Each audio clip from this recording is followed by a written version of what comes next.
সুপ্রিয় দর্শক মণ্ডলী, শুরু হচ্ছে ফ্রন্টলাইন। দর্শক মণ্ডলী, আমাদের সামনে রয়েছেন দুজন অতিথি। এই দুজন অতিথির সঙ্গে পরিচয় করে দিই। মাসুদ কামাল, সিনিয়র সাংবাদিক। মাসুদ কামাল, আপনাকে স্বাগত। ববি হাজ্জাজ, চেয়ারম্যান জাতীয়তাবাদী গণতান্ত্রিক আন্দোলন। ববি হাজ্জাজ, আপনাকেও স্বাগত জানাচ্ছি। Thank you. চরম অনিশ্চয়তার মধ্যেই কিন্তু একটা নির্বাচনের আওয়াজ হচ্ছে। মাসুদ, আপনাকে দিয়ে শুরু করব। অনিশ্চয়তা এই কারণে যে সংস্কার নিয়ে অনিশ্চয়তা, বিচার নিয়ে অনিশ্চয়তা, রাজনৈতিক দলগুলোর মধ্যে পিআর পদ্ধতি নিয়েও একটা অনিশ্চয়তা। এর মধ্যে দিয়ে একটা মজার ঘটনা হচ্ছে সংস্কার।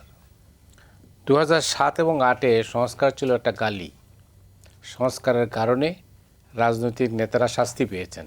আওয়ামী লীগ এবং বিএনপির বড় বড় নেতারা মানে ছিটকে পড়েছিলেন, বড় বড় কেন্দ্রীয় নেতারা। এখন কিন্তু সংস্কারই হচ্ছে আসল।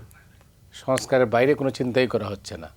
এটা মৌলিক পরিবর্তন এসেছে বাংলাদেশের রাজনীতিতে। আমি জানি না কীভাবে আপনি আসছেন, আসলে পরিস্থিতিটা কী?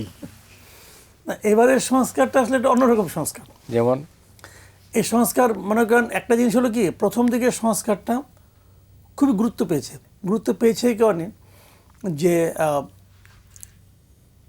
যখন শেখ হাসিনা সরকারের পতন হলো তখন মানুষের মধ্যে একটা প্রত্যাশা ছিল যে একটা নতুন সরকার আসবে, এবং তখন তাদের সামনে যে সরকারটা ছিল যখন বিএনপি ছিল, তারা মনে করতে বিএনপি ক্ষমতায় আসতেছে।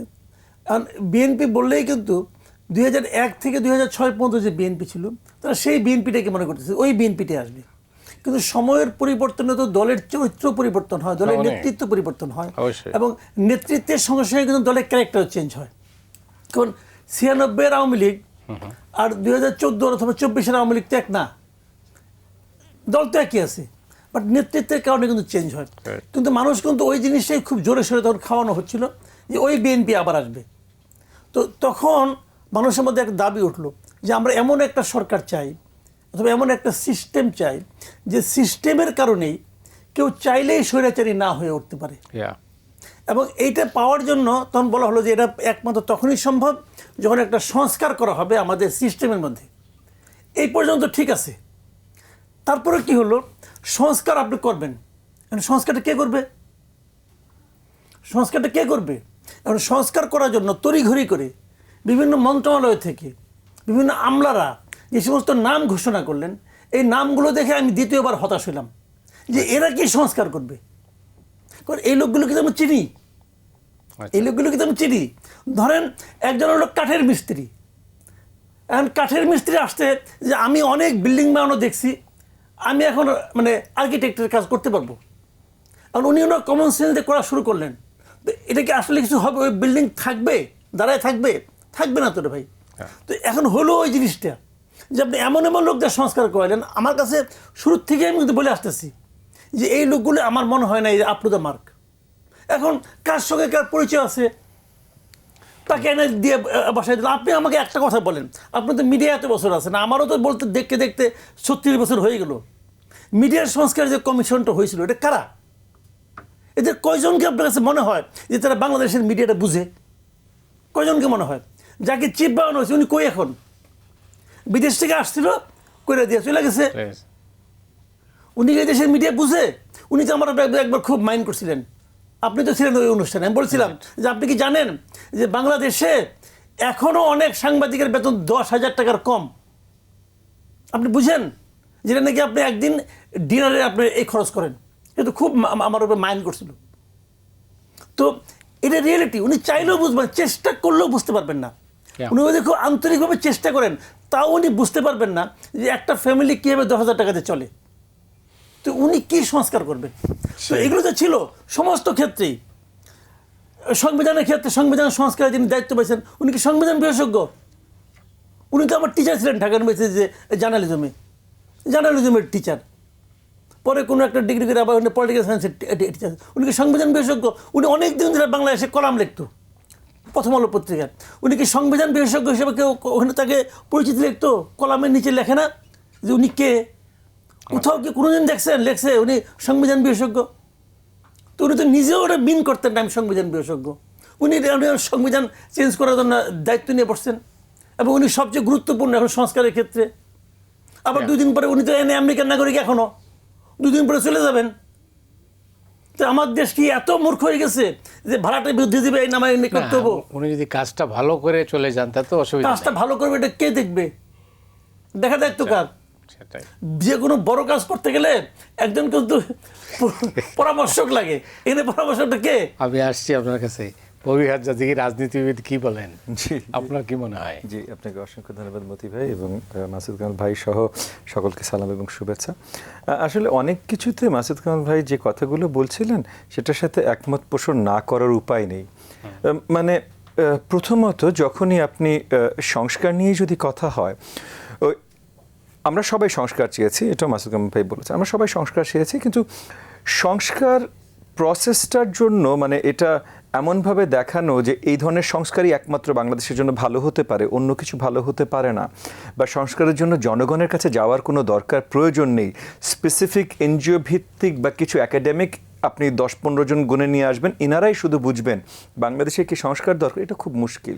যেমন মনে করেন উনি বলছিলেন আপনার সংবিধান সংস্কার নিয়ে। সংবিধান সংস্কারে এই কমিশনের অ্যাডভাইজার হিসাবে, কমিশনের যে হেড উনি আসলে অ্যাডভাইজার হিসেবে হয়তো নিয়োগ পেতে পারতেন। কমিশনের পরিচালনার দায়িত্বে হয়তো আসলে সংবিধান বিশেষজ্ঞ, মানে আইন বিশেষজ্ঞ, সংবিধান বিশেষজ্ঞ এরকম মিনিমাম একজন থাকা উচিত ছিল, মিনিমাম একজন। এবং সবচেয়ে উচ্চ পর্যায়ে বাংলাদেশে অনেক বড় বড় সংবিধান বিশেষজ্ঞ আছে, মানে একটু যদি কোর্টের সাথে কারোর পরিচিতি থাকে, যেটা আপনাদের সবার আছে, আপনারাও জানেন, তাদের কাউকে দাওয়াত জানানো হয়নি।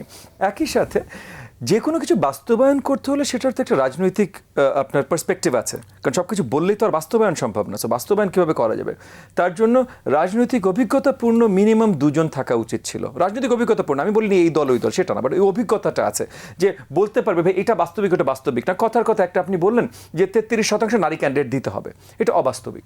এবং অনেকেই আমি এমনও অনেক বিজ্ঞ আমাদের এনজিও কর্মী বা অনেক বিজ্ঞ নারীদেরও, মুরব্বীদেরও শুনেছি বলতে যে এই ধরনের এটাকে অবাস্তবিক বলাটা নারী বিদ্বেষী।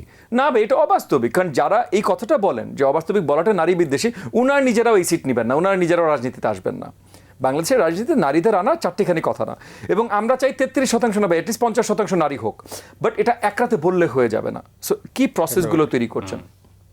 একইভাবে যেমন আপনি ইনভেস্টমেন্ট ক্লাইমেটের দেখেন, মানে আমাদের সবচেয়ে বড় প্রবলেমগুলো তো আসলে অর্থনীতি ভিত্তিক, মানে হাসিনার পতনও হয়েছে অর্থনৈতিক অবনতির জন্যই। সো অর্থনীতি সবচেয়ে বড় প্রবলেম্যাটিক জায়গা। এখন এই অর্থনীতির জন্য যাদেরকে দায়িত্ব দেওয়া হয়েছে, মাঝখানে কয়েক মাস আগে বিশাল একটা ইনভেস্টমেন্ট সামিট করা হলো, আই এম শিওর আপনারা খেয়াল করেছেন মতি ভাই, যে এই ইনভেস্টমেন্ট সামিটে বাংলাদেশি কোনো বড় ব্যবসায়ী ছিল না। এখন আপনি যদি বাংলাদেশে বিদেশি ইনভেস্টমেন্ট আনতে চান, সবচেয়ে সহজ উপায়, আমি মানে বেসিক আপনাকে বলছি, সবচেয়ে সহজ উপায় হলো বাংলাদেশে বড় বড় যে ব্যবসায়ীরা আছে তাদেরকে ডাক দেন, তাদেরকে জিজ্ঞেস করেন তাদের বিদেশি পার্টনার কারা আছে, কাদেরকে দিয়ে তারা বাংলাদেশে বড় ইনভেস্টমেন্ট আনাইতে পারবে, জয়েন্ট ভেঞ্চার করুক, যেটাই করুক, আনাইতে পারবে। তারপর তাদেরকে বলেন তোমাদের কি লাগবে, সরকার সেটা আমরা দিতে চেষ্টা করব। এরকম একটা পদক্ষেপ নেওয়া হলে হয়তো অলরেডি অনেক টাকা চলে আসতো, হয়তো তাও আসতো না, কারণ স্টেবল সরকার ছাড়া আসবে না, বাট তবু একটা প্রক্রিয়া শুরু হতো। তারা কি করলো, বাংলাদেশে কাউকে ডাকলোই না। যাদেরকে দায়িত্ব দেওয়া হয়েছে, আমি তাদের কি বলে নাম, তাদের ইন্টেনশনকে আমি ডাউট করছি না, তাদের প্রচেষ্টাকে আমি ডাউট করছি না, কিন্তু তারা এই দেশ সম্বন্ধে জানে না, হয়তো বিদেশে অনেক বছর ছিল বলে, বা যেই জিনিসটা যার বিশেষজ্ঞ হওয়া উচিত। একজন ব্যাংকার ছিলেন, ঠিক আছে, উনি খুব ভালো ব্যাংকার ছিলেন, কিন্তু উনি আসলে ইনভেস্টমেন্ট কখনো আনায়নি কোনো জায়গায়, সো ওনার বিশেষজ্ঞ এটা না। একজন রাষ্ট্রবিজ্ঞানী, উনি অনেক নাম করা রাষ্ট্রবিজ্ঞানী হতে পারেন, কিন্তু কনস্টিটিউশন ওনার বিশেষজ্ঞ না। সো এই জায়গাগুলোতে আমরা অনেক ভুল ত্রুটি দেখেছি। এবং একই সাথে সবচেয়ে বড় ভুল আমি যেটা বলবো দেখেছি, যে এই যে তরুণদেরকে একটা বড়ভাবে ক্ষমতায়ন করে এই জায়গাগুলোতে, যেমন মনে করেন এই যে কনস্টিটিউশন কমিশনের কথা যখন হচ্ছে, ডক্টর আলী রিয়াজ ভাইয়ের শিক্ষক ছিলেন, আমিও একজন রাষ্ট্রবিজ্ঞানী, সে হিসেবে ওনাকে আমি অনেক ফলো করি। তো উনি একজন বড় মাপের রাষ্ট্রবিজ্ঞানী, সেটা ভিন্ন বিষয়, কিন্তু ওনাকে কিন্তু অরিজিনালি দেওয়ার কথা ছিল না। একজন আপনার আইনজীবীকে দেওয়ার কথা ছিল, ডক্টর স্বাধীন মালিক, যার মিনিমাম মানে একটা ভালো ক্রেডেন্সিয়াল আছে, হয়তো বাংলাদেশের সবচেয়ে মানে নাম্বার 1 বিশেষজ্ঞ না কনস্টিটিউশনে উনি, কিন্তু উনি অনেক উপরে। সো একজন কনস্টিটিউশন বিশেষজ্ঞ হতেন, কিন্তু আমরা কি দেখলাম, কিছু তরুণরা লাফালাফি করলো যে স্বাধীন মালিক বলেছে যে পুরনো কনস্টিটিউশনকে ঠিক করা যাবে, আর ডক্টর আলী রিয়াজ বলেছেন একদম ছিঁড়ে ছুঁড়ে নতুন কনস্টিটিউশন লাগবে। সো তারা একটা এসে ধরলেন যে ডক্টর আলী রিয়াজকে করতে হবে। আসলে আপনি লক্ষ্য করবেন যে সাফল্যের কৃতিত্ব নিতে গিয়ে মূল সাফল্যটাই কিন্তু ছিনতাই হয়ে গেছে। এটা কি আপনি লক্ষ্য করেছেন?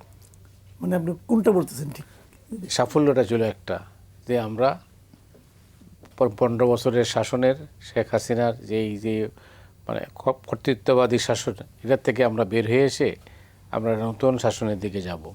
কিন্তু এটা কে সাফল্য, মানে কে মাসুদ কামাল করলো না ববি হাজাজ করলো না XYZ করলো, করতে যাইয়া আমরা সবাই সাফল্যের দাবিদার হয়ে গেছি। মানে সাফল্যের দাবিদার অনেক বেশি হয়ে গেছে। জি, এখন এটা সমস্যাটা কি হয়েছে জানেন, যে আসলে কাজটা কে করছে এটা কি জনগণ দেখে নাই? হ্যাঁ, আমরা কি দেশের ওই কয়জন ছাড়া আমরা সবাই কি দেশের বাইরে ছিলাম অথবা ঘুমাইছিলাম? তা তো না, আমরা সবাই রাস্তায় ছিলাম, সবাই দেশে ছিলাম। কিন্তু এটা কে করছে যখন কেউ বলেন, আমি মাঝে মাঝে দেখি ওই দেখবেন আপনি বিভিন্ন সময় সরকার প্রধানরা একটা ভাষণ দেয় যে আমি এই করেছি, আমি সেই করেছি, আমি এটা করেছি, আমি ওটা করেছি, এখানে একটা ব্রিজ করেছি। আরে বাবা, তুমি যদি একটা ব্রিজ করে থাকো, ওই ব্রিজে তো আমরা হাঁটি, আমরা তো সবার আগে টের পাই ব্রিজটা আছে কি নাই। তুমি তো কাগজ কলম দেখে বলো ভাই, তুমি তো খাতা নথিপত্র দেখে বলো। আর আমি তো বাস্তবে হাইটে বুঝি, আমি তো গায়ের চামড়া দিয়ে বুঝি। কাজে দাবি যখন কত লোকে হাসে যে কী দাবি করছে, এই যে বলে না জিনিসপত্রের দাম একদম কমে গেছে, মানুষের ক্রয় ক্ষমতা বেড়ে গেছে। ক্রয় ক্ষমতা বাড়ছে কি না বাড়ছে এটা আমার চেয়ে সে বেশি বুঝে। বাজার তো আমি করি, আমি বুঝি না।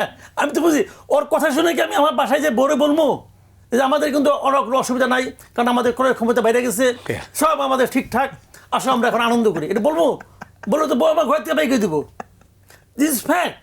তো এখন আন্দোলনের সিপাহসালার কে ছিলেন এটা এখন ওনারা বলে কেন? আমরা দেখি নাই? আমরা তো দেখছি। রাইট। এখন যারা বড় বড় নেতা আছে এরা কি ওই ডিবি অফিস থেকে ভাত টাত খেয়ে মুছে লেগে দিয়ে আসে নাই? আসছে তো, ওটা আমরা দেখছি। দেখে তখন আমরা এটা ক্ষমাও করছি। এখন ওটা কথা কও তুমি, ওটা কথা তো বলে না, ওটা কথা কথা বলে না। প্রাইভেট ইউনিভার্সিটিগুলি কী করছে এটা আমরা দেখছি। কারণ প্রাইভেট ইউনিভার্সিটি বলতে কিছু আসছে কিনা এটা তো কেউ আর মনে করে না। কাজে কিভাবে ঘটনা ঘটছে এটাও জানি, কিভাবে ছিনতাই হচ্ছে এটাও জানি, কিভাবে দাবিদার নতুন নতুন গজাচ্ছে এটাও জানি, সবই জানি। এখন ওই দিন দেখলাম কে বলতেছে জামাত, এই যে তাহের সাহেব বলছে যে জামাতই নাকি এই আন্দোলনের মূল নেতৃত্বে ছিল। উনি আবার এটা যে আমরা ছোটোবেলা বীজগণিতে পড়তাম না, ডান পক্ষ সমান বাম পক্ষ প্রমাণিত, উনি আবার ওরকম প্রমাণ করে দিয়েছে। কীভাবে প্রমাণ করছে? যে এই আন্দোলনের সময় আওয়ামী লীগের ফ্যাসিস্ট গভর্নমেন্ট একটা মাত্র দলকে নিষিদ্ধ করছে, তাতেই প্রমাণিত হয় যে ওই দলটাই আন্দোলনের নেতৃত্বে ছিল। ডান পক্ষ আর বাম পক্ষ প্রমাণিত। ভালো যুক্তি। তো আপনি কি বলবেন? প্রমাণ তো করতেছে। বিএনপি বলতেছে তারেক রহমান নাকি পুরো আন্দোলনের মানে মূল নেতা, যেটা তারেক রহমান নিজেও কখনো দাবি করে নাই, বলতেছে। কারণ বইলার সে চিন্তা করছে আমি যে বললাম এটা বোধহয় আমার নেতা খুশি হইল, তাহলে আগামীতে আমার কিছু একটা প্রাপ্তির যোগ আছে। ভাই এগুলোর জানেন কি আমাদের খুব ট্র্যাডিশনাল পলিটিক্স এগুলো, এবং এই ট্র্যাডিশনাল পলিটিক্সের যুগ আসলে নাই এখন আর। এটা যে নাই, এরা এতটাই মানে অন্ধ মতো আছে। এই যুগ যে নাই, মানুষ যে এই পলিটিক্যাল কথা শুনে হাসাহাসি করে এইটা ওরা বুঝে না। ওয়েল, মানে এই পরিবর্তনের নেতৃত্ব কেউ না কেউ তো দিয়েছে। হ্যাঁ দিয়েছে, দেশের জনগণ দিয়েছে। জনগণ এই আন্দোলনে এমন অনেক যারা মারা গেছে তাদের পরিচয়টা বাই করেন না কোনো। এর মধ্যে অ্যাবাভ 50% লোকের কোনো পলিটিক্যাল অ্যাফিলিয়েশন নাই। এই আন্দোলন এটা একটা স্বতঃস্ফূর্ত আন্দোলন। প্রত্যেকটা জায়গায় মানুষ বিক্ষুব্ধ ছিল এই সরকারের উপর। যখন এখানে দেখছে সব একসঙ্গে সবাই একসঙ্গে মাঠে নামছে। আমার ফ্যামিলি, আমি আমার ফ্যামিলির কথা বলতে এই বাংলা মোটরে আমার ছোটো ভাই থাকতো, তার ছেলে, আমার ছোটো ভাইয়ের ছেলে এসএসসি পরীক্ষা দেবে, আমার ছোটো ভাইয়ের বউ তার ছেলেকে নিয়ে বাইরে চলে গেছে শাহবাগ, যারা কখনো এমনি যাই না কোথাও। আমি বললাম তোমরা যে গেলা ভয় পেলে না? কি আমাদের বিল্ডিং থেকে তো সবাই গেল, সবার সঙ্গে তারা নেমে গেছে। ওদের কিন্তু ওই কে আসবে কে আসবে না এত চিন্তা কিন্তু ওদের নাই। যেই শেখ হাসিনার পতন হয়েছে ওরা আবার ঘরে ঢুকে পড়ছে। ওদের তো আন্দোলন করার দরকার নাই, ওদের কাউকে আনারও দরকার নাই। এখন তোমরা করো কি কাজ? তোমরা যা করতেছো এটা দেখে তারা আবার হতাশ হচ্ছে, আবার অল্প অল্প করে ক্ষুব্ধ হচ্ছে। ওটা একটা স্যাচুরেটেড পয়েন্টে যখন যাবে আবার বিস্ফোরিত হবে। অনেক ধন্যবাদ। কি ববি হাজাজ? জি, কথাটা আসলে একদম সত্যি।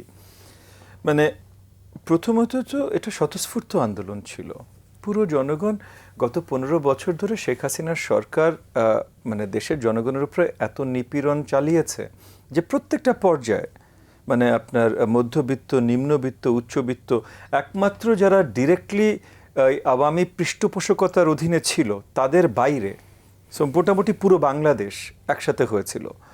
এখানে কেউ এককভাবে নেতৃত্ব দেয়নি, অনেকে অনেক জায়গায় নেতৃত্ব দিয়েছে। প্রত্যেকটা ক্যাম্পাসে 10টা 20টা 30টা করে নেতা ছিল, প্রত্যেকটা ক্যাম্পাসের বাইরে এলাকায় 10টা 20টা 30টা করে নেতা ছিল। সো এগেন আপনি বলতে পারেন সবাই এই আন্দোলনের কর্মী ছিল, সবাই এই আন্দোলনের নেতা ছিল আলাদা করে মানে, এবং আমরা সবাই ছিলাম, তো আমরাও ছিলাম এই আন্দোলনে এবং আমরাও একদম ওই ফ্রন্ট লাইনসেই ছিলাম। সো আমরাও তো দেখেছি কোথা থেকে কে কী করেছে। অবভিয়াসলি এখানে অনেক তরুণদের বড় অবদান আছে এবং তাদের ভেতরে এনসিপিতেও বেশ কয়েকজন আছে, এটা মানছি। কিন্তু কেউ যদি পুরোপুরি দাবি করে, যেমন ইউনো বাংলাদেশ জামাত ইসলাম বা ছাত্র শিবির অফিসিয়ালি দাবি করেছে, বিএনপির পক্ষ মানে ব্যাপারে মাসুদ কামাল ভাই যেটা বলেন, বিএনপি অফিসিয়ালি এটলিস্ট আমি কোথাও দাবি করতে শুনিনি। বেশ কিছু ওনাদের নেতৃবৃন্দ এ ধরনের কথাবার্তা বলেছেন, এটাও ঠিক। বাট এটাও সত্যি যে ওনাদের অনেক নেতৃবৃন্দ অনেক কথা বলেছেন যেটা হয়তো মানে ওনাদের লেভেলের সিনিয়র নেতৃবৃন্দর মুখে মানানসই না, এরকম কথাও বলেছেন অনেকে। তবে যেটা আমরা দেখছি যে অফিসিয়ালি বিএনপি না হলেও আরও কিছু দল আছে যারা ক্রেডিট নিতে চেষ্টা করছে, যেমন এনসিপি নতুন যে দলটা তৈরি হয়েছে, তারা আমরা এটাও দেখেছি তাদের নেতৃবৃন্দর এই ধরনের কথা বলতে যে গত 15 বছরে সবচেয়ে বেশি নিপীড়িত তারা। তাদের তো জন্ম হয়নি গত 15 বছরে, গত 15 বছরে তো হাসিনার নিপীড়ন আমরা সহ্য করেছি অনেক জায়গায়, এবং সবচেয়ে বেশি আমি ধরে নিচ্ছি বিএনপির নেতৃবৃন্দরা সবচেয়ে বেশি সহ্য করেছেন এবং জামাতের নেতৃবৃন্দরা অনেক সহ্য করেছে, তাদেরকে আমি ছোট করছি না। কিন্তু জামাতের একটা বিশেষ বিষয় আছে, হলো যে জামাত ইসলাম একদম শুরু থেকেই মানে 9-10 থেকেই এতটাই নিপীড়নের ভেতর দিয়ে গেছেন যে 15-র পর থেকে মানে 14-15 আন্দোলনে তারা একদম শক্তভাবে ছিলেন, কিন্তু 15-র পর থেকে বড়ভাবে তাদেরকে আন্দোলনে দেখা যায় নাই। সো 15 থেকে 24 এই 9-10 বছর কিন্তু তারা আসলে আন্দোলনের অংশীদার ছিলেন না। কেন ছিলেন না তাদেরকে দোষারোপ করার কিছু নেই, তাদের ম্যাক্সিমাম নেতাই হয়তো জেলে ছিল, বা এখন শুনতে পাচ্ছি ছাত্রলীগে ছিল, ছাত্রলীগে হয়ে ছাত্রলীগের থেকে হয়তো বেশি দমন নিপীড়ন চালিয়েছে তাদের অনেক নেতৃবৃন্দ ছাত্রলীগে থেকে, এটা জানি না, বাট তারা করেন নাই। সো বাকি যারা করেছেন তারা এখন সবাই চেনেন, মানে গণমাধ্যমে বলেন সেটা সবাই চেনেন। এবং এখানে আসলে ক্রেডিট নেওয়ারও সময় এখন না। মানে আমরা যে আন্দোলনটা শুরু করেছিলাম শেখ হাসিনার পতনের জন্য, যদি আমরা একটু সঠিকভাবে চিন্তা করি যে জনগণ কেন নেমে এসেছিল, শেখ হাসিনার পতনের জন্য নেমে এসেছিল, অ্যাবসলিউটলি ট্রু। বাট শেখ হাসিনার পতনের জন্য কেন নেমে এসেছিল? কারণ শেখ হাসিনা তাদের গণতান্ত্রিক অধিকার খর্ব করেছিল। সো তাদের মানে আপনি যদি বলেন শেখ হাসিনা চুরি করেছিল বা শেখ হাসিনা খুন করেছিল, এগুলো কেন করতে পেরেছে? কারণ জনগণের গণতান্ত্রিক অধিকার খর্ব করেছে বলেই সেই চুরিটা করতে পেরেছে, সেই খুনগুলো করতে পেরেছে। তাহলে একদম মূলে যেতে হলে তাহলে জনগণের গণতান্ত্রিক অধিকারে যেতে হবে। আর গণতান্ত্রিক অধিকারে যদি আপনি যান, তাহলে এই গণতন্ত্রের অধিকার ফিরিয়ে দেবার উপায় হলো নির্বাচনের মাধ্যমে যাওয়া। সো গত 12 মাসে এই যে একটা অন্তর্বর্তীকালীন সরকার আসলো, তারা নির্বাচনের কাছে কতখানি যেতে পেরেছে? তারা ডাক দিয়ে 3 মাসে একটা নির্বাচন দিয়ে দিতে পারতো, তারা দেয়নি। তারা বলেছে তারা সংস্কার করবে, খুব ভালো। তাদের ভেতরে অনেকে আছেন যারা বলেছেন যে 50 বছর বাংলাদেশের রাজনীতিবিদরা কিছু করতে পারেন, এখন আমরা করব। যিনি বলেছেন তার পিতাও রাজনীতিবিদ ছিলেন, বাট যাই হোক সেটা পরের কথা। এবং তিনি 12 মাসে কি সংস্কার করেছেন আমি এখনও ঠিক শিওর না, বাট তবু উনি এই ধরনের কথাবার্তা বলেছেন। মানে শুরু থেকে ওনারা এসেছেনই এমন একটা, বা অনেকেই অন্তর্বর্তীকালীন সরকারের যারা ছিলেন অনেকে এমন একটা আপনার দৃষ্টিভঙ্গি নিয়ে এসেছেন যে এই দেশকে একমাত্র উনারাই ঈদের ভালোবাসেন বা একমাত্র উনারাই ভালো জানেন, উনাদের থেকে ভালো আর কেউ জানতে পারে না। এবং সেই জায়গা থেকে যে একটু আগে প্রথমবার আমরা যখন কথা বলছিলাম যে অনেক ভুল মানুষজন যারা হয়তো সঠিকভাবে জানেন না তারা কাজগুলো করছেন, এবং একই সাথে তারা করেছেন যে ওই যে তারা আসলে এই আন্দোলনের কর্তৃত্ব নেতৃত্ব আলাদাভাবে কারো হাতে ছিল না, কিন্তু এই যে অন্তর্বর্তীকালীন সরকারের দায়িত্ব যারা নিয়েছেন তারা ডেকে একটা দলকে মানে একটা গ্রুপকে আখ্যায়িত করেছেন যে এদের কর্তৃত্ব এদের নেতৃত্ব ছিল। এবং তারপর এরা সবাই তরুণ, এই তরুণদেরকে নিয়ে গুরুত্বপূর্ণ জায়গায় বসানো হয়েছে, উপদেষ্টা বানানো হয়েছে, মানে মন্ত্রী পরিষদে বসানো হয়েছে 3 জনকে, এবং প্রত্যেকটা মন্ত্রণালয়ে দেওয়া হয়েছে, প্রত্যেকটা জায়গায় দেওয়া হয়েছে। এমন তরুণদের দেওয়া হয়েছে যাদের আসলে ওই অফিসের একদম বেসিক এন্ট্রি লেভেল যে চাকরিটা সেটা করার অভিজ্ঞতাও এখনো অর্জন হয়নি, কারণ তারা এখনো পাশই করে নাই। তাদেরকে একদম মন্ত্রী স্টেটাসে বা সেক্রেটারি স্টেটাসে, যে সেক্রেটারিও তার সাথে কথা বলে তারপর কাজটা করবে, এ ধরনের একটা জায়গায় নিয়ে গেছে। এবং যখন তাদের কথা একটু শোনা হয়নি, কোনো একটা সেক্রেটারি, সবাই এমনি সরকারি চাকরিজীবীরা এমনি একটু ভীত থাকে, তারা এমনি ভীত আছে, এর মধ্যে শুরু হলো মবক্রেসি। মানে কিছু হলে 20-30টা ছাত্র বা 200-300টা ছাত্র বা তরুণ, এখন চেহারা দেখে তারা আপনি বলতে পারবেন না ছাত্র, কারণ এই যে যেমন আন্দোলনের সময় বলা হচ্ছে সব ছাত্ররা করেছে, বেশিরভাগই তো তরুণ ছিল, সবাই ছাত্র ছিল না। তো এই তরুণরা জমা হয়ে গেলে তখন তারা সব কিছু বের করে নিয়ে যাচ্ছে, এবং সেটাকে সরকারের পক্ষ থেকে বলা হচ্ছে এটা প্রেশার গ্রুপ। সো এই যে তরুণদেরকে কোনো অভিজ্ঞতা ছাড়া গুরুত্বপূর্ণ জায়গাগুলোতে বসানো হলো, এইখান থেকে প্রসেসটা শুরু হলো যে এই তরুণগুলোরও একটা করাপ্ট হবার প্রসেস শুরু হলো। কারণ তারা দুনিয়া দেখেনি, জানে না, একদম বাচ্চা, বাপও হয়তো পকেট মানি বেশি দেয় না, রিক্সাওয়ালার বেশি টাকা দেয় না, মানে 20 টাকা 100 টাকা দেয়, সে হঠাৎ করে এসে লাখ লাখ টাকা কোটি কোটি টাকা তার সামনে দিয়ে যাচ্ছে, লোকজন তাকে অফার করছে। কারণ এগেন আমাদের দেশ তো করাপ্ট দেশ, মানে আগে থেকে থার্ড ওয়ার্ল্ড কান্ট্রি কি শুধু করাপশন ছিল, গত 15 বছরে হাসিনা সরকার করাপশনটা আরও অনেক বাড়িয়ে দিয়েছে। সো রাতারাতি জুলাই মাসের আন্দোলনের জন্য সব করাপশন তো বন্ধ হয়ে যায়নি। সো যারা করাপ্ট প্র্যাকটিসের সাথে নিয়োজিত, তারা এখন এই বাচ্চাদেরকে যে বাসায় হয়তো 1000 টাকা দিত না, তাকে যে 10 লাখ 10 কোটি টাকা অফার করা হচ্ছে, সেই বাচ্চার কি দোষ, সেটা থেকে কিভাবে বুক ফিরিয়ে নেবে। সো এই পুরো প্রসেসটাকে করাপ্ট করা হয়েছে, এবং এটার মাধ্যমে নির্বাচন তো পিছানো হয়েছে। নির্বাচন করার জন্য যদি এই যে আলাদা আলোচনা করা হয় না, যে নির্বাচন এইটা লাগবে, নির্বাচন করার জন্য আইনশৃঙ্খলা বাহিনী শক্তিশালী করতে হবে, এইটা করতে হবে, ওইটা করতে হবে, এই কোনো কাজই করা হয় নাই। সবভাবে আমরা পিছিয়ে আছি। অনেক ধন্যবাদ। করাপ্ট হওয়ার পরে বিশেষ করে দুর্নীতি কি কমেছে? না, কমে নেই। কেন কমলো না?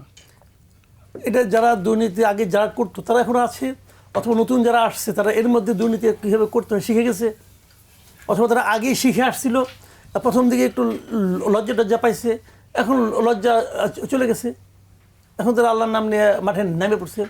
দেখেন একটা কথা আমি বলি, আজকে দেখলাম পরিবেশ উপদেষ্টা বলতেছে যে এই সিলেটের এই সাদা পাথর, এটা তো উনি যখন মানে উপদেষ্টা না ছিলেন তখন এটা উনি থামাতে পেরেছেন, উপদেষ্টা হওয়ার পরে উনি আর থামাতে পারলেন না। অর্থটা কি? তার মানে উপদেষ্টা হয়ে ওনার ক্ষমতা কমছে? আমরা কি চাই? আমরা তো ওখানে সাদা পাথর চাই, আমরা সাদা পাথর লুণ্ঠন হতে চাই না, হোক এটা দেখতে চাই না। তাহলে ওনার তো এই কাজ, এই দায়িত্ব থাকা উচিত না? এটা খনিজ মন্ত্রণালয়ের আন্ডারে, ঠিক আছে, কিন্তু খনিজ মন্ত্রণালয় যখন ক্যারি যখন ওপেন করে দিল, তখন তো ওনাদের পারমিশন নিয়ে, ওনাদের কাছে সম্মতি নিয়ে ওপেন করছে। সম্মতি উনি দিলেন কেন? উনি এত বুঝেন, এটা বুঝেন না নাকি উনি শেয়ার পাইছেন? এখন তো আমি সরাসরি কথাটা ভাই, এ কথা তো সরাসরি শেয়ার পাইছে, শেয়ার পেয়ে বলছে ঠিক আছে করুক, আমি আর কিছু করতে পারলাম না, হলে এখন সে আফসোস করেছে, আহারে আমি করতে পারলাম না, সবাইকে আমরা বলেছি, হয় নাই। আগের বার কি সবাইকে বলেছিলেন নাকি আদালতে যেয়ে বলেছিলেন? যখন আপনি বেলায় ছিলেন তখন কি আপনি এখন যাদেরকে বলেছেন তাদেরকে বলেছিলেন, নাকি তারা বললে শুনবে না জেনে আদালতে গিয়েছিলেন? কোনটা করেছিলেন আগের বার? তা আগে জানতেন কীভাবে থামাতে হয়, সেটা এই কদিনে ভুলে গেছেন, নাকি এখন ভুলে গেলে লাভ হয় এটা বুঝে গেছেন? কোনটা? হিসাবটা হলো এখানে। একটা জিনিস হলো কি, আপনি সরাসরি টাকা নিলেন অথবা নিলেন না, আপনি ওটা করতে অপকর্মটা করতে দিলেন, এই করতে দেওয়াটাই দুর্নীতি। আর যদি অপকর্মটা করতে দেওয়ার বিনিময়ে কিছু টাকা পাই থাকেন, ওটা হলো আরও মহা দুর্নীতি। এখন তো আপনি করছে, আপনি তো দুর্নীতির মধ্যে পড়ে গেছেন রে ভাই। তো এরকম সব মন্ত্রণালয়ে হচ্ছে, এগুলো আচ্ছা হচ্ছে। একটা জায়গায় আপনি বলেন এটা পৃথিবীর কোথাও হয়, একটা মেয়র কে হবে সেটা একজন উপদেষ্টা, নাবালক উপদেষ্টা, সে সিদ্ধান্ত নেয় উনি মেয়র হবেন। এই সিদ্ধান্তের ভিত্তিটা কি বলেন আপনি? ভিত্তিটা কি? উনি কি এই ব্যাপারে অভিজ্ঞ? যাকে নিয়েছেন ওনার কি এই ব্যাপারে অনেক এক্সপার্টাইজ, অনেক জ্ঞান বুদ্ধি আছে? উনি কি এর আগে আরও 10-12টা সিটি কর্পোরেশন চালাইছেন? চালান নাই। বরঞ্চ ওনার নামে হিজবুত তাহরীরের সঙ্গে সংশ্লিষ্টতার অভিযোগ আছে, তার জন্য আপনি চিঠি লেখলেন কাছে, মানে কী বলে, জনপ্রশাসন মন্ত্রণালয়কে, যে ওনাকে নিয়োগ দেওয়া হোক, ওনার সম্পর্কে আমি ভালো জানি। খোঁজ দিয়ে কি জানলাম উনি আরেক উপদেষ্টার ভাই, কাজিন। এটা এদের একমাত্র যোগ্যতা। দেশ চলছে এইভাবে। এটা কি দুর্নীতি না? ওই লোক এসে প্রথম কী কাজ করছে, গাবতলি হাটটা যে প্রতি বছর ইজারা দেয়, ওই ইজারা দেয় নাই, ওনার লোক টাকা উঠাবে। কয় টাকা উঠছে কেউ খবর দিছে? ভাই যে যেখানে পারতেছে সেখানেই সুযোগ নিচ্ছে। আচ্ছা, এখন কি টাকা পাচার হচ্ছে? এটা নতুন কৌশল শুনেছেন কিছু? না, এটা শুনিনি তো। এখন শুনছি যে বিটকয়েনের মাধ্যমে। ও আচ্ছা, হ্যাঁ এটা শুনেছি। এটা শুনেছি এই ক্রিপ্টো কারেন্সি এটা নাকি হচ্ছে, শুনছি আমি এটা জিনিসটা। আই এম নট শিওর, এটা আমি বলতে পারবো না। এবং এটার উপরে আমার অতটা আস্থাও নাই। আমি কতদিন বোঝার চেষ্টা করছি, আমার কাছে এটা কি জানি খুব কনফিউজিং মনে হয়। আর এটা তো টাকা পাচার এইভাবেই হচ্ছে এখন, এটা তো কোনো প্রমাণ এটা নেই। শুনেছি, এটা হাত যাবে বলতে পারবে। কিন্তু আধুনিক মনে হয়, আমরা তো একটু প্রাচীনপন্থী না। ভালো বলেছেন। করাপশন, জি, যে কারণে আমরা, যেটার বিরুদ্ধে সবচেয়ে বেশি মানুষ সোচ্চার ছিল, মানুষ পরিবর্তন চেয়েছে, সাথে বলছে যে দুর্নীতিটা বন্ধ হোক। তো এখন তো কোনো দলীয় সরকার না, তো দুর্নীতি তো কমার কারণ ছিল, যথেষ্ট কারণ ছিল কমে যাওয়ার, তো কমলো না, তো কেন? জি, মানে কমেনি তো এটা একটা জিনিস, সাথে কিছু জায়গায় হয়তো বেড়েছে। কারণ এর আগে দুর্নীতির একটা স্ট্রাকচার ছিল, মানে আপনি জানতেন খুব ভালোভাবে, খুব পরিষ্কারভাবে, ক্যাটেগরিক্যালি একটা গ্রুপই শুধু দুর্নীতি করতে পারবে, এবং তারা করতো পুরোপুরিভাবে। কিন্তু তারা আবার অনেক বছর করতে করতে একটা জায়গায় চলে এসেছিল যে কতখানি কত খাওয়া যাবে। সো বাট তারপরও তারা হয়তো ওই কন্ট্রোলের মধ্যে ছিল না বলেই অর্থনীতির এই বেহাল অবস্থা হয়েছিল। সরকার আওয়ামী সরকারের পতনের পর যেটা হয়েছে, যে প্রথম কয়েক মাস আসলে দুর্নীতি খুব বেশি হয় নাই। মানে প্রথম কয়েক মাস অনেকে অনেক কিছু চেষ্টা করেছে, দখলদারিত্ব হয়েছে, এমন না যে দখল হয় নাই, হাট দখল হয়েছে, বাজার দখল হয়েছে, অনেক কিছুই দখল হয়েছে। কিন্তু এই দখলগুলোরও একটা কারণ ছিল যে মানে ভ্যাকিউম থাকে না, কর্তৃত্ব কেউ না কেউ নিতে হয়। সো ওখানে যারা ছিল নিয়ে নিয়েছে, বা যার দখলে ছিল তারই এখনো দখলে আছে, সে শুধু তার নামটা পাল্টেছে, সে তো আওয়ামী লীগ থেকে অন্য কিছুর নামে আসছে। কিনা কিছু নতুন শেয়ার হোল্ডার নিছে, হ্যাঁ, কিছু নতুন শেয়ার হোল্ডার এনেছে। কিন্তু Right. মানে প্রথম 2-4 মাস পর যেটা হলো, আমরা দেখলাম যে ওই অনেক নতুন আসলে অংশীদার বেরিয়ে গেল, এবং এগুলো বেশিরভাগই অন্তর্বর্তীকালীন সরকারের সাথে জড়িত, বা অন্তর্বর্তীকালীন সরকার যে তরুণদেরকে ক্ষমতায়ন করেছে তারা বা তাদের সাথে জড়িত, এবং এটা মোটামুটি সব জায়গায় ছড়িয়ে গেল। সো এখন যেটা হয়েছে, এরা যেহেতু একটা আছে না, এখন মনে করেন মাসুদ কামাল ভাই যদি কথার কথা, উনি ইনফরমেশন মিনিস্টার হলো, উনি এখন চ্যানেলের কাছ থেকে টাকা তুলবে, কথার কথা, উনার শখ টাকা তুলবে, উনি একটু তো উনি জানে একটা চ্যানেল কিভাবে কাজ করে, উনি জানে একটা চ্যানেল আসলে কত টাকা উনাকে দিয়ে তারপরও চ্যানেলটা চালাইতে পারবে। রাইট? সো উনি ওইভাবে টাকা চাবে। এখন আপনি এমন একজনকে যদি দেন যার কোনো আইডিয়াই নেই চ্যানেল কীভাবে চলে, চ্যানেল আসলে খরচ কত, কামাই কত, সে কত চাবে সেটার কোনো হিসাব নেই তো। সো ওই জায়গাগুলো থেকে মানে আপনি অনেকভাবে বলতে পারেন যে করাপশন অনেক জায়গায় আসলে আগের থেকে বৃদ্ধি পেয়েছে। হয়তো এই বৃদ্ধিটা টেম্পোরারি। আমি বিশ্বাস করি যে নির্বাচনের মাধ্যমে যখন আবার একটু পালা বদল হবে, তখন এটা থামতে বাধ্য হবে, কারণ নির্বাচিত সরকার এই কাজগুলো করতে পারবে না, যেটা এখন মানে সবাই ফ্রি এজেন্ট। যেমন মনে করেন, আমি আপনাকে ছোট্ট একটা কথা বলি, এটা যদিও আমি প্রধান উপদেষ্টা হিসাবেই বলছি, বাট ওনার মুখ দিয়ে শুনিনি, বাট ওনার কাছের একজন আমাকে বলেছেন আর কি, সেই হিসেবে বলছি যে মানে প্রধান উপদেষ্টার একটা কমপ্লেইন যে উনি তো রাজনৈতিক দলের হেড না, সো উনার আপনার অন্তর্বর্তীকালীন সরকারের উপদেষ্টারা উনার দলের কর্মী না। সো একটা রাজনৈতিক দলের প্রধানমন্ত্রী যেমন মন্ত্রীদের কন্ট্রোল করতে পারে, উনি তো এটা পারেন না, এরা সবাই ফ্রি এজেন্ট। মানে আমাকে যিনি বলেছেন সেই ফ্রেজটা ব্যবহার করেছেন, ফ্রি এজেন্ট। তো এখন যেটা হয়েছে কি, সরকারের সবাই ফ্রি এজেন্ট, সবাই নিজের মতো। এবং মনে করেন হাসিনা সরকার হলে সে চিন্তা করতো আমার 5 বছর আছে, এ জানে না এর কয় মাস আছে, সো যত মাসে যতটুকু করতে পারে। এই জিনিসগুলো ওই যে ফ্রি এজেন্সি নিয়ে অনেকে অনেক অপব্যবহার করতে চেষ্টা করছে, এবং বেশিরভাগের যেহেতু আসলে ব্যবসা চালানো বা কোনো কিছুর অভিজ্ঞতাও কম, সো তারা কোথা থেকে কী নিচ্ছে। যেমন মনে করেন হাসিনা সরকারের সময় তো ভাই সাদা পাথর উধাও হয়ে যায় নাই, কিন্তু এই সরকারের সময়, যেই সময় এনভায়রনমেন্ট মিনিস্ট্রি আসলে মানে দরকারও নেই, কিন্তু একটা মিনিস্ট্রি আছে, এবং সবচেয়ে বেশি সোচ্চার এবং বলা যেতে পারে সবচেয়ে বেশি ভোকাল আপনার উপদেষ্টার ভেতরে আমাদের মাননীয় এনভায়রনমেন্ট মিনিস্টার উপদেষ্টা, সেখানে 3 থেকে 4 মাসের ভিতরে পুরো সাদা পাথর উধাও হয়ে গেল, মানে এপ্রিল থেকে অগস্টের ভেতরে পুরো উধাও। সো এই যে যার জন্য বললাম যে মানে অনেক জায়গায় করাপশনের পরিধি আমার কাছে মনে হয় অনেক বেশি বেড়েছে এই সরকারের আমলে। দুর্নীতি বেড়েছে, দুর্নীতি বাড়ার তো কোনো কারণ ছিল না। যাই হোক, যে কারণেই হোক, এটা তো আমরা যা দেখছি, তাহলে তো রাজনৈতিক সরকার আর এই দল নিরপেক্ষ অন্তর্বর্তী সরকারের মধ্যে তো আমরা কোনো তফাৎ খুঁজে পেলাম না। না, বিষয়টা হচ্ছে কি, আমি বলি আপনাকে, এইটাও কিন্তু আমি একদম শুরুর দিন থেকে বলতেছি যে এই যে একটা আপনার গভর্নমেন্ট হয়েছে, এই গভর্নমেন্টটা তো আসলে একটা স্বাভাবিক গভর্নমেন্ট না। অন্যান্য সময় যে সরকার হয়, প্রধানমন্ত্রী হয়, এটা কিন্তু ওরকম কিছু না। ওরকম কিছু না কেন, দেখেন মূল পার্থক্যটা কি, যদি একটা পলিটিক্যাল গভর্নমেন্ট হয়, তার কিন্তু জনগণের কাছে কিছু কমিটমেন্ট থাকে, এবং তারা ভয় থাকে আমি যদি এগুলো পালন না করি তাহলে জনগণ আমাকে ধরবে, তুমি আমার কাছে এটা প্রতিশ্রুতি দিয়েছিলে, প্রতিজ্ঞা করছিলে, করো নাই কেন। তাদের কিন্তু পরবর্তীতে আবার নির্বাচনে নির্বাচিত না হওয়ার একটা আশঙ্কা থাকে। তো এদের তো তা নাই, আবার এদের উপর দায়িত্ব অনেক। দায়িত্ব একই সঙ্গে যে তারা একটা নির্বাচন করবে, একটা সুষ্ঠু নির্বাচন করে কারো হয়তো ক্ষমতা উঠাই দিবে এবং এই সময় তারা দেশটা চালাবে। কিন্তু তাদের কিন্তু দেশ চালানোর ব্যাপারে তাদের উপরে কিন্তু দায়িত্ব ছিল বেশি। কিন্তু আনফর্চুনেটলি যে ক্যাবিনেটটা হয়েছে, এই ক্যাবিনেটটা আসলে মানে কার্যকর কোনো ক্যাবিনেট হয় নাই। ডক্টর ইউনূস মানে আমি তো পার্সোনালি মনে করি যে উনি যাদেরকে নির্বাচন করেছেন এই লোকগুলি আপনাদের মার্ক না। এই লোকগুলি এত বড় দায়িত্ব নেওয়ার একদিক দিয়ে যোগ্য না, আরেক দিক দিয়ে তারা মেন্টালিও এই ধরনের কাজ করার জন্য ফিট না।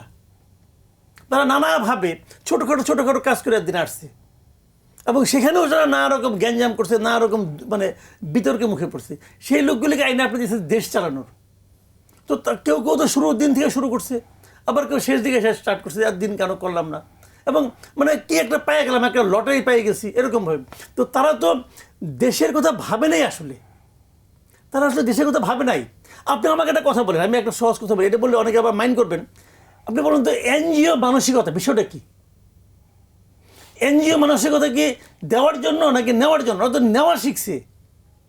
যত এনজিও আছে বাংলাদেশে, আমি দায়িত্ব নিয়েই বলতেছি, এনজিও তো বেসিক্যালি নেয়, তারা তো দেওয়ার জন্য না, তারা দেওয়ার নাটক করে, কিন্তু আসলে নেয় তারা। এই জন্য দেখবেন এনজিওগুলো ফুলে ফেপে ওঠে, কিন্তু এনজিও টাকা পায় কই? টাকা গাছ মানে পেয়ে আসে নাকি? তারা ওই এদেরকে দেখায়, গরিব মানুষকে দেখায় এক ধরনের বাণিজ্য করে। তো এরা এনে বসাইছেন আপনি এখানে। যত মানবাধিকার বিষয়ক এনজিও আছে, এদের দ্বারা মানবাধিকার সবচেয়ে বেশি লঙ্ঘিত হয়। এরা এই মানবাধিকার নিয়ে বাণিজ্য করে, বা এটা হলো ক্লিয়ার কথা। তো তাদেরকে নিয়ে পাঠিয়েছেন গুরুত্বপূর্ণ দায়িত্বে। পরিবেশের এনজিও যে কী করে, এটা তো দেখলাম আমরা। কিন্তু জবাবদিহি নিশ্চিত হবে কিভাবে তাইলে? জবাবদিহিতে কে নিশ্চিত করবেন? যখন ইউনূস সাহেব নুরুল কবির সাহেব কাছে ইন্টারভিউ বলেন যে আমি ওনাদেরকে কী সমালোচনা করবো, আমি নিজেই তো কিছু জানি না। একটা প্রধানমন্ত্রী তো ভার্চুয়ালি উনি, তাই তো উনি যখন বলেন যে অন্যদের আমি কী সমালোচনা করব, আমি তো নতুন, আমি তো জানি না, এটা তো আমার এই সেক্টর ছিল না। তো ওনারাও করতেছে, আমরাও করতেছি, দেখি কি হয়। মানে ট্রায়াল অ্যান্ড এরর বেসিসে ওনারা দেশ চালাবেন, তাহলে হবে এটা। আচ্ছা ঠিক আছে, মানলাম যে উনি অনেককে চিনতেন না, জানতেন না, হুটহাট নিয়ে নিছেন, খুব সমস্যা নাই। যাদেরকে দায়িত্ব দিলেন তারা ঠিক মতো চালাতে পারছে কি না, এইটুকু তো বোঝার ক্ষমতা না থাকা উচিত। যে আমি তো তোমাকে বিশ্বাস করে আনছিলাম, কিন্তু তুমি তো ভাই পারতেছো না, তুমি না পারলে তো বদনামটা আমার হয়, এটা হয় না। তো উনি কি এই পর্যন্ত এদের কাউকে কোনো বদলাইছেন? কাউকে বদলাইছেন? এবং তাদের কাজের কারণে, কাজ করতে না পারার কারণে, অথবা প্রত্যাশা পূরণ না করার কারণে কাউকে তো বদলান নাই।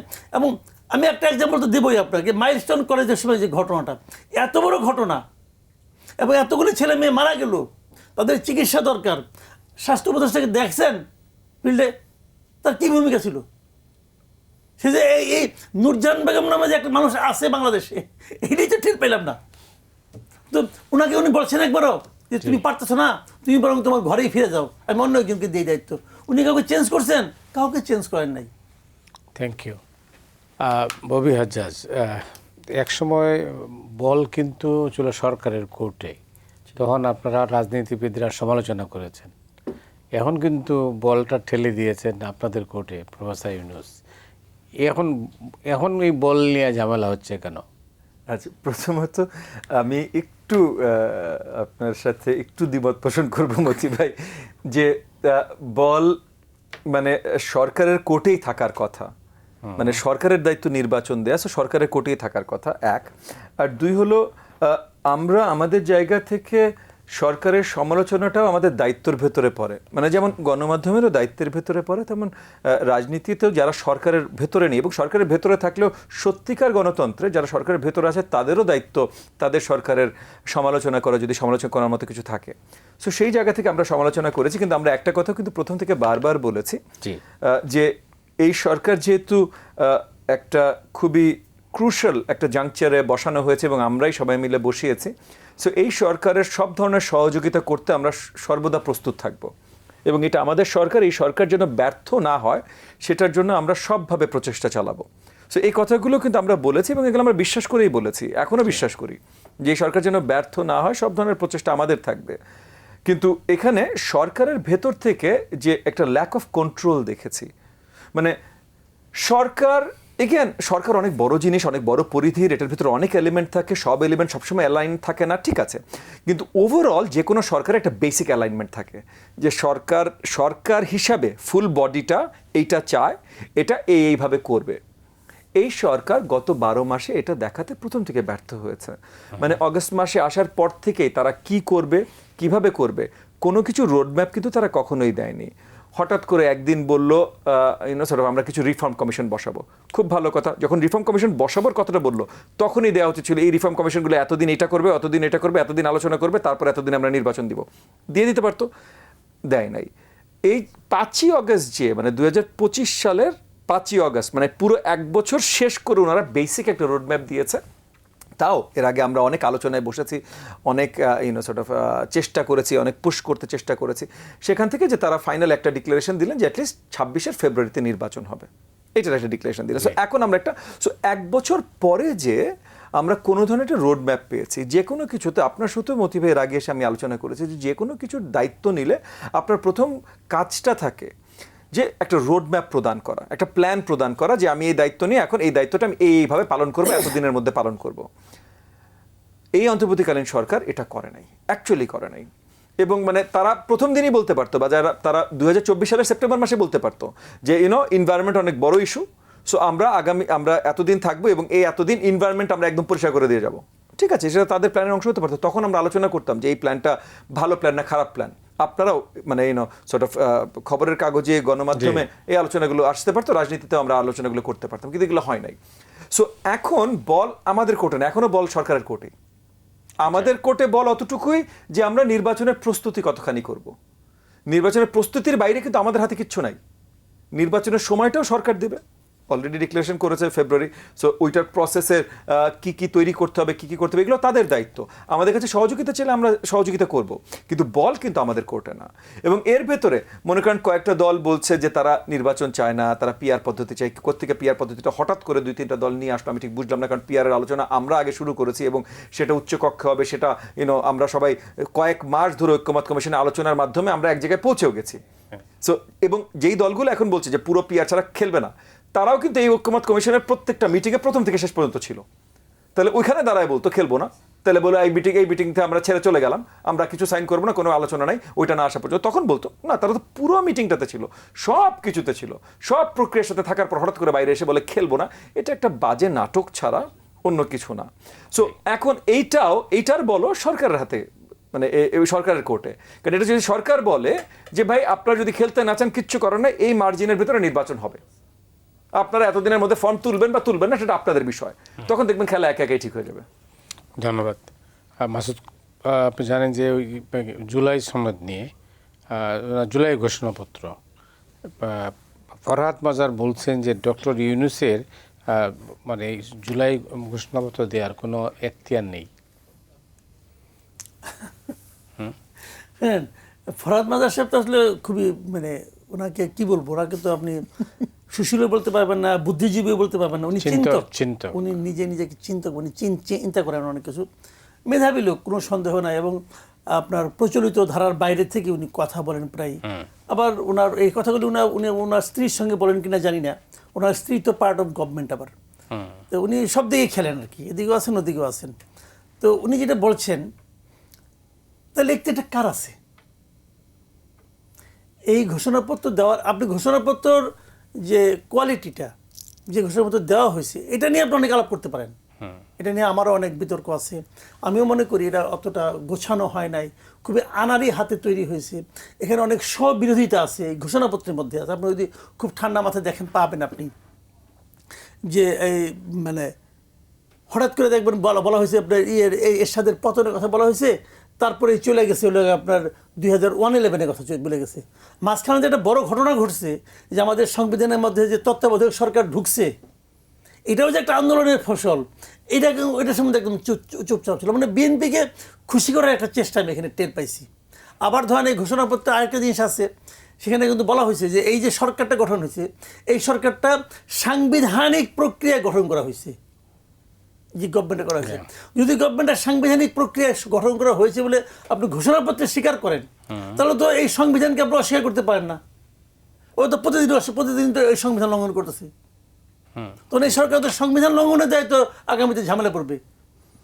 ওরা যদি বলতো যে সংবিধান কথা উল্লেখই না করতো, ঘোষণাপত্রে বলতেছে এটা সাংবিধানিকভাবে গঠন করা হচ্ছে, তাহলে আপনি সংবিধান লঙ্ঘন করেন কেন? ডেলি লঙ্ঘন করতেছেন আপনি।